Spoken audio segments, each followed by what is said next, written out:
कशेडी घाटामध्ये दरड कोसळली, मोठा दगड रस्त्यावर आल्यामुळे वाहतुकीसाठी अडचण, दरड हटवण्याचं काम सुरू।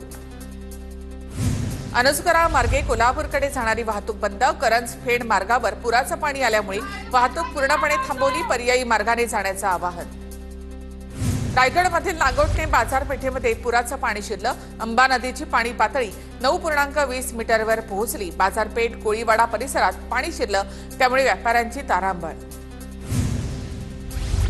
संगमेश्वर तालुक्यामधील मागझण बाजारपेठेमधील पाणी ओसरण्यास सुरुवात, गड नदीला आलेल्या पुरामुळे बाजारपेठेमध्ये पाणी आलं होतं, गड नदीमधील गाळ लवकरात लवकर काढण्याची व्यापाऱ्यांची मागणी।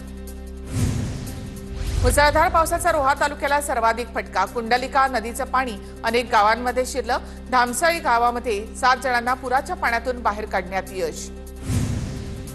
रायगड जिल्ह्यामधील कुंडलिका नदी धोक्याच्या पातळीवर, नदीकाठच्या नागरिकांना सतर्कतेचा इशारा, तर मुसळधार पावसामुळे भातशेतीचं मोठ्या प्रमाणामध्ये नुकसान। रायगड जिल्ह्यामध्ये पोलादपूर तालुक्यामध्ये सावित्री नदीनं धोक्याची पातळी ओलांडली, सावित्री नदीची पाणी पातळी झपाट्याने वाढत असल्यामुळे नागरिकांना सतर्कतेचा इशारा।